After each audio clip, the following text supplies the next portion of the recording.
Olá, a paz do Senhor, irmãos. Mais uma vez estamos aqui para o nosso estudo do livro de Mateus. Para quem não me conhece, eu sou Elis, membro da IBCO, Igreja Batista Casa de Oração, daqui a 36 do Guará 2. Estamos aqui para dar continuidade ao nosso estudo e quem ainda não assistiu às aulas anteriores vai estar disponível aí para vocês assistirem. Hoje será a nossa última aula, tá? Nós estamos estudando o capítulo 13 do livro de Mateus, basicamente os ensinos de Jesus. Nós vamos hoje concluir a nossa lição e eu gostaria de, nesse momento, convidar a cada um de vocês a abrir sua Bíblia no capítulo 13 do livro de Mateus e deixar claro aqui o seguinte: o que eu estou orientando, o que eu estou trazendo para os irmãos, que sejam um pouco mais de clareza no estudo da palavra. Isso não quer dizer que o que eu estou falando é só isso, porque a palavra de Deus ela é infinita, ela é uma fonte inesgotável. Então a gente vai extrair muitas e muitas lições. Quanto mais a gente estuda, mais lições nós teremos. Então o que nós estamos vendo aqui é só o pontapé inicial para você continuar estudando e se debruçar na palavra de Deus e aprender muito mais. Antes de começar a nossa lição, vamos fazer uma oração.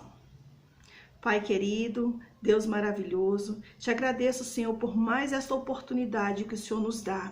Nos conduz, Senhor, durante essa lição. Pai, que cada coração do outro lado seja alcançado, que Tu esclareça a Tua palavra, Senhor, que a boa semente lançada possa brotar em cada coração.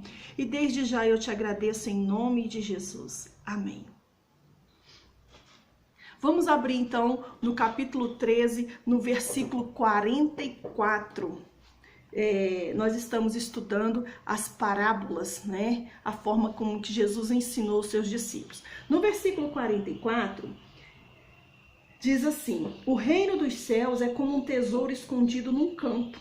Certo homem, tendo encontrado, escondeu-o de novo, e então, cheio de alegria, foi e vendeu tudo o que tinha e comprou aquele campo. Essa parábola o Senhor Jesus estava trazendo como ensino aos seus discípulos. É o que a gente está vendo aqui, como foi que o Senhor Jesus ensinou e o que ele queria trazer de mais importante para os seus discípulos. Essa parábola aqui, se a gente for estudar ela de outras formas, nós vamos encontrar muitas lições, foi o que eu falei no início. Mas o que eu quero trazer aqui do mais importante é a semelhança que o Senhor estava trazendo para os discípulos, a semelhança do reino dos céus, para que eles pudessem entender. Os discípulos estavam separados e sendo ensinados para trabalhar no reino dos céus. E quando o Senhor diz que o reino dos céus é como um tesouro escondido num campo, eu quero destacar essa palavra aqui, campo. Estou falando do mundo. O mundo em que nós vivemos aqui. Então, o Senhor Jesus estava falando aqui, um homem ia passando e ele descobriu um tesouro. O que eu quero aqui relatar, que é importante a gente observar, que esse homem não tropeçou num tesouro. Tesouro, ele não fica por aí, em qualquer lugar. Ele estava escondido. E esse homem estava passando e ele encontrou um tesouro. Eu não sei se ele já vinha procurando, se ele estava escavando. Eu sei que ele encontrou esse tesouro num campo. E quando esse homem encontrou, a primeira coisa que ele fez foi esconder esse tesouro, foi e vendeu tudo que ele tinha para voltar e comprar esse campo. Ele ali soube que ali ele ia tirar dali um tesouro. A gente aqui está falando do mundo espiritual, mas vamos falar no mundo material. O que é que um tesouro pode fazer na nossa vida? Se nós hoje encontrarmos um grande tesouro, a gente sabe que a nossa vida material vai mudar completamente. A gente sabe que a gente vai poder usufruir das melhores coisas da face da terra se tivermos um tesouro. Mas aqui nós estamos falando de um tesouro espiritual. E a gente vê aqui que muitas pessoas estão passando por esse mundo aqui, vivendo simplesmente uma vida material. Não se preocupam com o principal, que é a vida espiritual. São pessoas que estão passando pela vida, elas não veem nada, elas não creem em nada, não almejam nada. nem ao menos percebem que a sua vida pode ser vivida de uma maneira maravilhosa. E nessa lição, quando o Senhor Jesus traz aqui para os discípulos, falando do tesouro escondido, o Senhor Jesus quis trazer para eles que o reino dos céus é a manifestação das riquezas espirituais aqui na terra. Nós podemos usufruir dessas riquezas espirituais na terra. Nós vamos conversar um pouquinho mais para frente quando a gente concluir as outras parábolas, porque o Senhor foi emendando uma parábola na outra. A gente já passa por versículo 45 e no 46, que diz assim: o reino dos céus também é como um negociante que procura pérolas preciosas.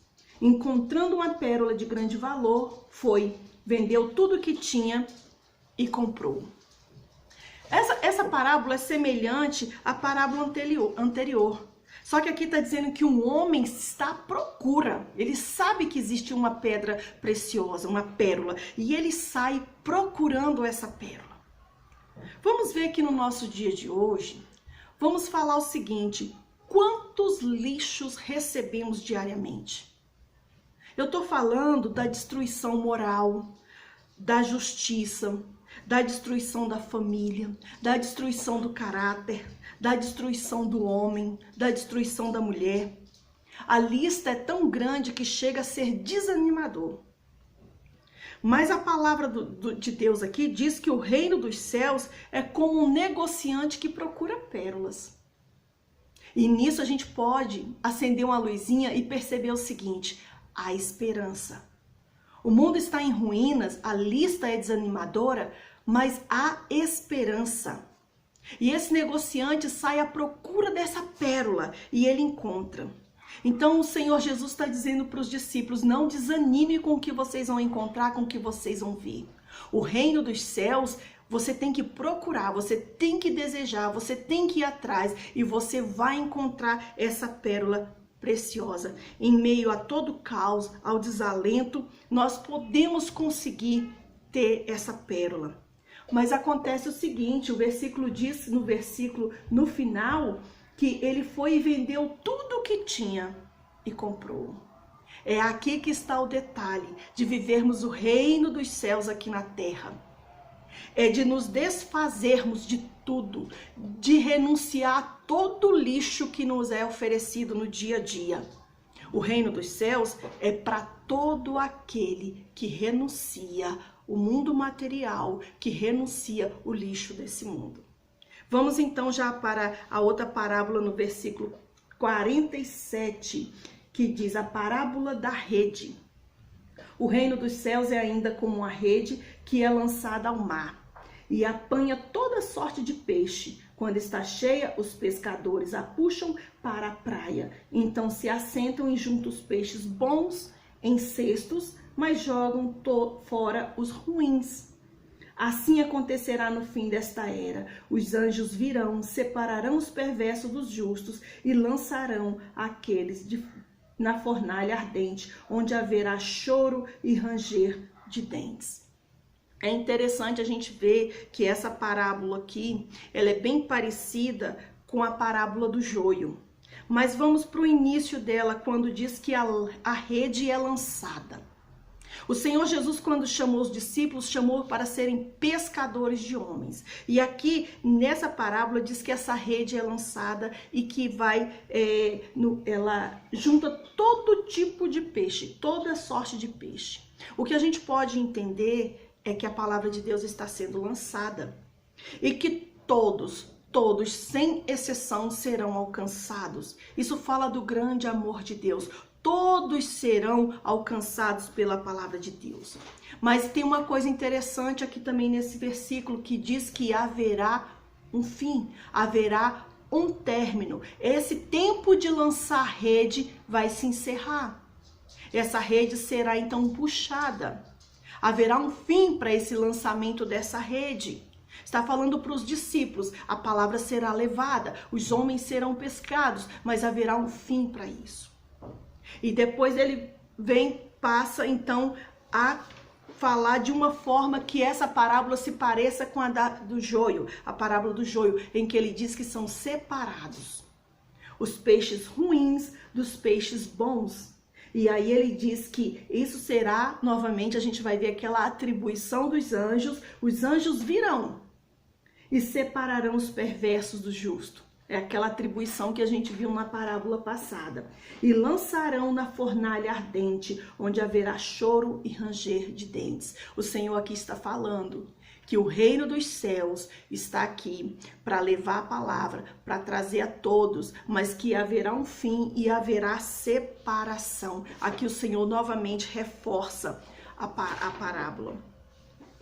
Encerrando esse período de parábolas que nós vimos aqui agora, o Senhor agora se certifica com os discípulos. Ele para, vamos lá no versículo 51, o Senhor Jesus olha para os discípulos e diz: vocês entenderam estas coisas?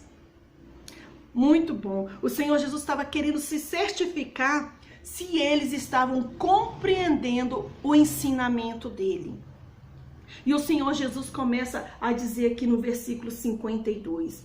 E ele lhe disse: por isso todo mestre da lei, instruído quanto ao reino dos céus, é como o dono de uma casa que tira de seu tesouro coisas novas e coisas velhas. Nesse versículo aqui eu posso entender que o Senhor Jesus está treinando os seus discípulos não para ser meros aprendizes, mas para ser mestre, porque o Senhor aqui já está se referindo a um mestre. Todo mestre instruído na lei quanto ao reino dos céus. O Senhor Jesus estava ensinando ali para os discípulos coisas profundas e dizendo: vocês têm muito mais para aprender e vocês vão aprender e vão se tornar mestres quanto ao reino dos céus, aos assuntos do reino dos céus, e dizendo que dessa forma vocês serão como aquele homem que tem um tesouro em casa. O Senhor diz: aquele que tem um tesouro, e desse tesouro tira coisas novas e velhas. E quando o Senhor está falando para eles que é como aquele que tem um tesouro, está dizendo para eles, é aquele que tem uma reserva, que tem coisas boas na sua casa. E quando o Senhor diz que tem coisas novas e velhas, está dizendo de variedade. São muitas variedades, porque a palavra do Senhor é infinita, inesgotável. Você vai tirar muitas lições, você vai tirar muita sabedoria para a sua vida. E o Senhor Jesus diz que quando tira do seu tesouro, quando o Senhor se refere a essa palavra tira, ele está falando o seguinte: isso é para você usufruir, é para você compartilhar, é para você dividir com todos.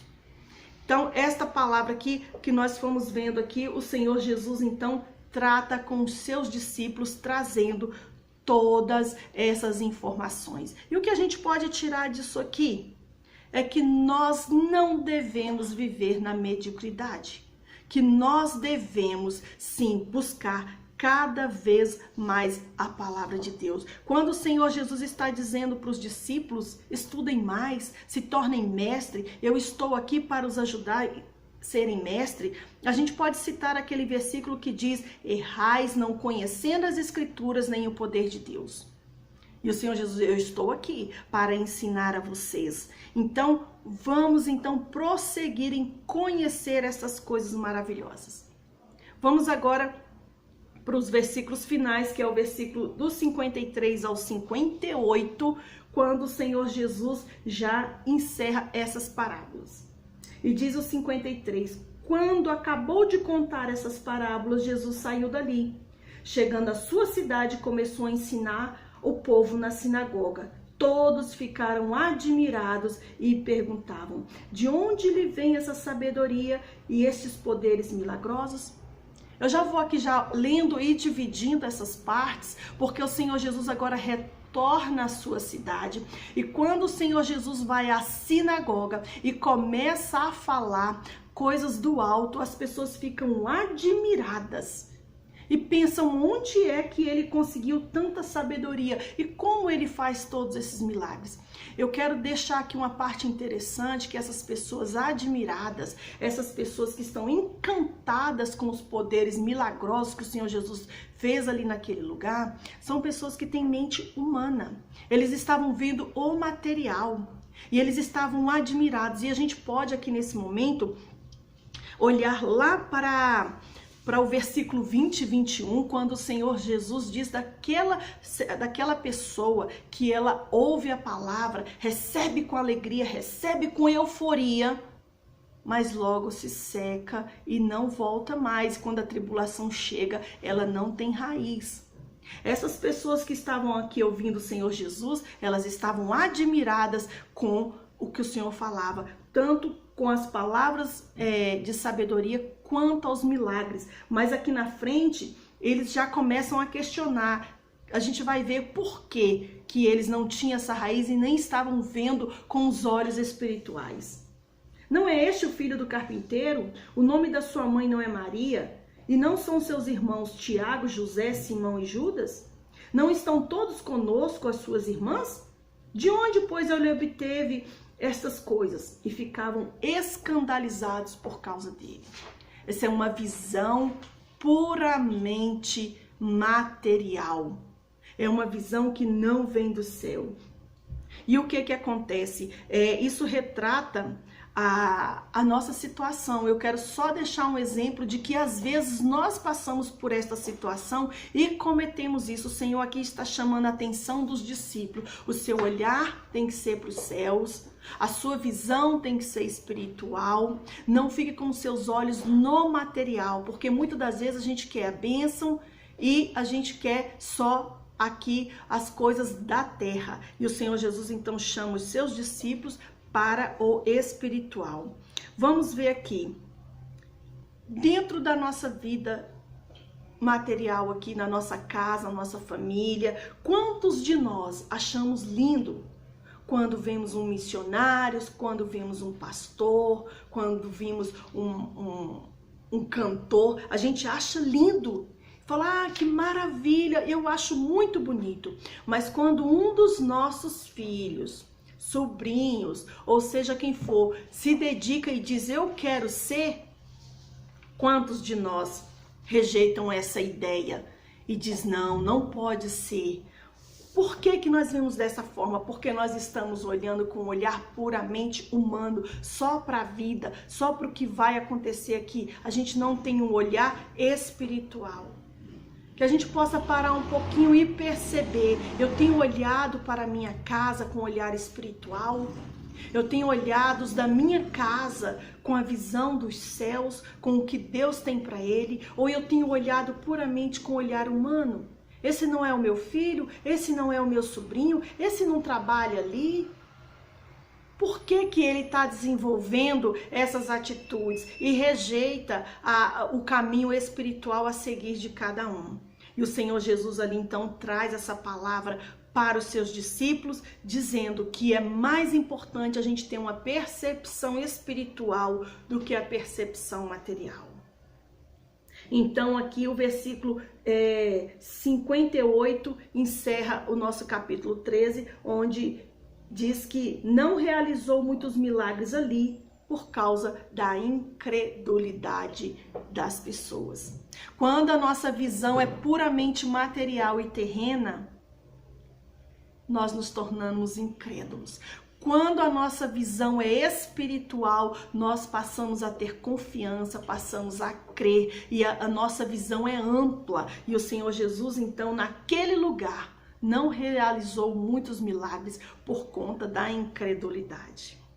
Nós vamos aqui então concluir os ensinos de Jesus. Vou só recapitular. Foram 5 pontos que nós aprendemos aqui desde o primeiro versículo do capítulo 13 de Mateus. Nós aprendemos que, primeiro, Jesus escolheu pessoalmente cada discípulo. Da mesma forma, hoje, o Senhor nos escolhe. E essa é uma responsabilidade nossa. 2. Um dos ensinos que Jesus usou nesse texto foi a parábola. E a gente pode entender, e eu falei isso, que Jesus ensina das mais diversas formas, seja por parábola ou qualquer outra forma, mas nenhuma dessas formas como o Senhor ensinou os discípulos e nos ensina é sem compreensão. Todas elas, o Espírito Santo está ali para nos dar discernimento, para nos trazer esclarecimento, para que a gente possa entender o ensinamento do Senhor Jesus a nós. 3. Jesus é organizado.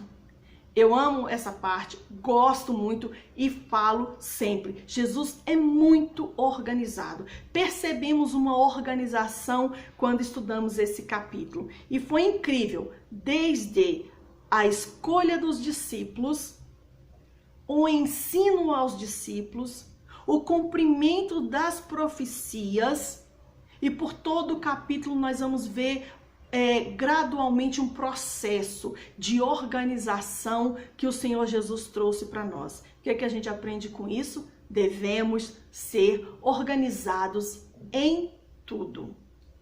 4. Os discípulos atenderam o chamado. Estavam dispostos a ouvir a voz de Deus, prontos a aprender. Podemos então ver ali nos discípulos uma decisão que é importante para a nossa vida, submissão. Vimos nos discípulos a cura, o crescimento, a evolução e, por fim, a intimidade com o Senhor Jesus. Quer ver só? Lá no versículo 10, a gente vai encontrar os discípulos perguntando a Jesus: por que o Senhor fala em parábolas? E o Senhor Jesus fala com eles. Já no versículo 30, eles chegam para Jesus e falam: Jesus, explica-nos essas parábolas. E já no versículo 51, Jesus que vira para eles e fala: vocês entenderam? A gente vê que aconteceu um laço que foi se estreitando, uma intimidade que foi ficando cada vez melhor. Então, a organização que o Senhor Jesus trouxe nesse capítulo para a gente é incrível. A forma como os discípulos cresceram e desenvolveram foi muito grande. O que eu posso dizer aqui que é o aprendizado nos traz laços mais firmes e intimidade com o Senhor Jesus. E a quinta parte, a última, foi o ensino, foi específico, foi organizado, foi objetivado para o crescimento espiritual dos discípulos, foi para o crescimento de vida dos discípulos e foi gradual. Nessa lição que passou, nós fomos capazes de aprender sobre o ensino da exclusividade aos chamados. Os discípulos foram chamados com exclusividade, o ensino foi dado a eles. B. O ensino sobre ouvir a Deus. Talvez esse seja o primeiro a aprender sobre os mistérios do reino dos céus. Ouvir é muito importante. C. Os ensinos sobre conhecer as atribuições de cada um no reino dos céus. E a palavra-chave que nós vimos lá foi conheça, para que a gente não se atropele nos nossos afazeres. E D, o ensino sobre a semelhança no reino dos céus. O Senhor trouxe o possível para que pudéssemos entender o que é o reino dos céus. Eu aqui encerro essa nossa lição, pedindo a Deus que eu possa ter contribuído com cada um de vocês nesse estudo, que a partir daqui vocês possam se debruçar mais, entender mais, que eu possa ter esclarecido para vocês que o Senhor Jesus não nos deixa sem compreensão quando somos chamados, que os seus ensinamentos são graduais e que nós temos que nos entregar a Ele, temos que renunciar ao mundo para que possamos crescer nesse caminho, que os ensinos de Jesus possam estar brotando, florescendo e crescendo cada vez mais no coração de cada um de vocês. Eu quero agradecer aqui, nós encerramos a nossa lição dessa parte, já fico com saudade e a gente se vê, quem sabe, de uma próxima vez. Todos ficam com Deus, sejam abençoados em nome de Jesus.